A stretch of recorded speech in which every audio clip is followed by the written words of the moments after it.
In the books of Malwa Mill, plant and machinery account show a debit balance of 30 lakh 40,000 on 1st January 2017.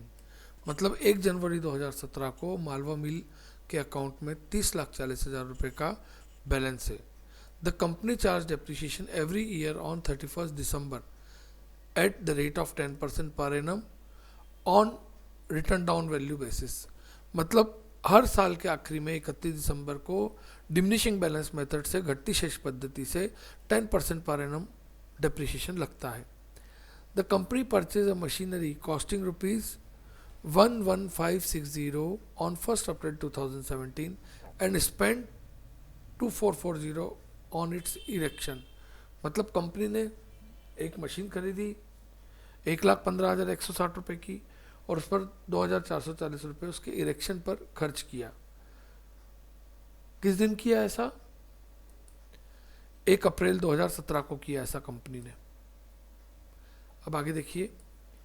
On same date मतलब उसी दिन the company sold the machinery for 19,000 which was purchase on 1st January 2012 for was purchase on 1st January 2018.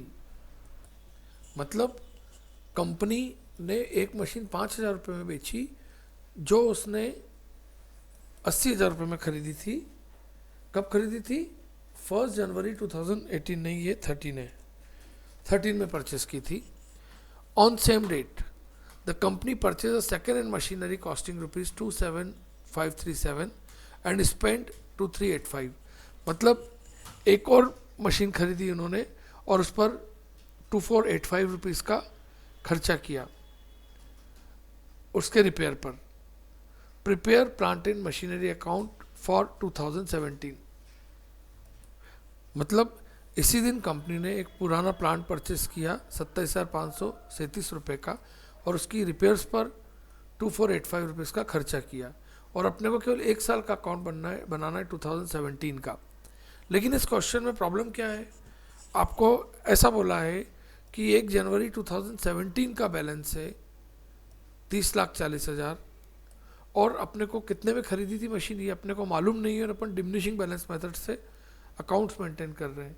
मतलब हमने इन मशीनों को कितने में खरीदा था ये अपने को पता करना पड़ेगा. देखिए सबसे पहले तो हमें देखना है कि ये मशीन जो हमने खरीदी थी अब कितने में खरीदी थी उससे हमको कोई ऐसा विशेष मतलब भी नहीं है. हाँ, लेकिन जो मशीन हम बेच रहे हैं उसकी आज की कीमत हमें पता होना ज़रूरी है. और हमको डेट दे रखी है कि एक मशीन 1 जनवरी 2012 में परचेस की थी उसे बेचा है और एक मशीन 1 जनवरी 2013 में खरीदी थी 80,000 रुपये में, उसे बेचा है. तो पहले तो अपन क्या करते हैं, रफ में कैलकुलेट कर लेते हैं कि भैया 1,20,000 की 1 जनवरी 2012 में खरीदी थी.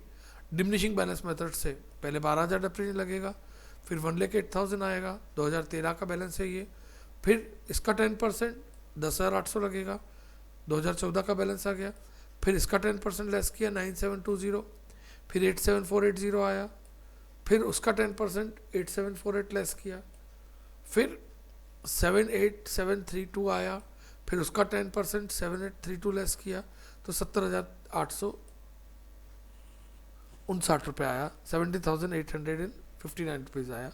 ये कब का बैलेंस आया? 1 जनवरी 2017 का बैलेंस आ गया. उसी प्रकार से एक और मशीन 1 जनवरी 2013 में खरीदी थी 80,000 में, उस पर 10% डेप्रिसिएशन लगाया 72,000 की हो गई, फिर 10% डेप्रिसिएशन लगाया 64,800 की हो गई, फिर 10% डेप्रिसिएशन लगाया 58,320 की हो गई, फिर 10% डेप्रिसिएशन लगाया 52,488 की हो गई. इनको हम अपने हिसाब से ए और बी नाम दे देते हैं. अब क्या हुआ, टोटल हमारे पास मशीनरी अकाउंट में 30,40,000 का बैलेंस है, 30,40,000 का बैलेंस ऐसा कि क्वेश्चन में दिया है और ए और बी का बैलेंस हमने निकाल लिया है, ए और बी का बैलेंस हमने निकाल लिया है. बाकी बचा कुचा मतलब 30,40,000 में से ए और बी को लेस कर दीजिए तो 2,916,653 आएगा. अब देखिए ए मशीन को आपने कब बेचा? ए मशीन को आपने बेचा 1 अप्रैल को.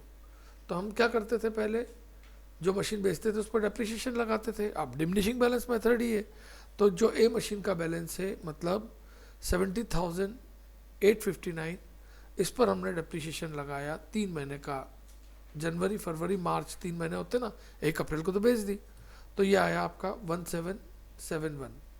कितने में बेची? 1 अप्रैल को बेची, 19,000 में बेची, इसको भी लिख दिया। अब ए मशीन का जो बैलेंस था 70,859, उसमें से हम जितने में बेची और उसका डेप्रिसिएशन को लेस कर देंगे, तो जो बैलेंस बचता है उसको हम लिखते हैं by profit and loss account 50088। उसी प्रकार से 1 अक्टूबर को हम बी मशीन बेच रहे हैं बाय बैंक, 5,000 रुपये बेची, लिख दिया हमने। बी मशीन का बैलेंस कितना है? वैसे बी मशीन का बैलेंस है 52488 है ना। कितने बेची? 5,000 रुपये बेची, तो हमने 5,000 रुपये यहाँ लिख दिया। उस पर हमने 9 महीने का डेप्रिसिएशन लगाया, जनवरी से लेकर अक्टूबर तक का, मतलब 1 अक्टूबर तक का मतलब 30 सितंबर तक का 9 महीने होते हैं। जनवरी फरवरी मार्च अप्रैल मई जून जुलाई अगस्त सितंबर, 9 महीने का डेप्रिसिएशन लगाया, 3937 आया। अब 52488 में से 5,000 और 3937 को लेस किया तो प्रॉफिट एंड लॉस आ गया आपका 43,551। अब 1 अप्रैल को वो बोल रहे हैं एक मशीन और परचेस की है 115,160 में, और उस पर 2440 का खर्चा किया, तो आज उसकी कीमत कितनी हो गई? 117,600। और 1 अक्टूबर को आपने एक और मशीन खरीदी थी, कितने में खरीदी थी? 27,537 में, और उस पर खर्च कितने किए थे? 2465 खर्च किए थे। देखिए 27,537 में परचेस की थी और उस पर स्पेंड 2465 किए थे, तो ये मशीन भी आपने दोनों को जोड़कर लिख दिया, 30002 आ गया। अब क्या करेंगे? अब जो सबसे पहले जो सी मशीन बची थी हमारी, उस पर हमने साल भर का डेप्रिसिएशन लगाया 10%, 291,665, और फिर जैसा हम करते थे कि सी मशीन में से उसका डेप्रिसिएशन लेस किया और जो बैलेंस आया उसको हमने नीचे लिख दिया बैलेंस कैरेट डाउन में। ऐसे ही जो आपने डी मशीन परचेस की है 117,600 की, वो आपने कब परचेस की थी? वो आपने 1 अप्रैल को परचेस की थी, इसलिए अप्रैल से लेकर आपको दिसंबर तक का 9 महीने का डेप्रिसिएशन लगाना उस पर, और जो बैलेंस आया उसको कैरेट डाउन कर देना।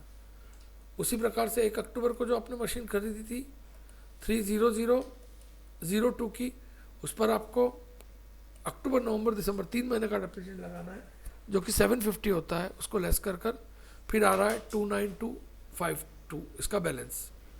फिर आपको इन तीनों का जो बैलेंसेस आया है उनको आपको तीनों को जोड़कर आउटर कॉलम में शो कर देना है, बैलेंस और डेप्रिसिएशन दोनों को, और दोनों तरफ से ग्रांड टोटल लगा देना है जो दोनों तरफ बराबर आएगी। ये देखिए। अब नेक्स्ट क्वेश्चन करेंगे अपन, ये क्वेश्चन यहाँ कंप्लीट होता है।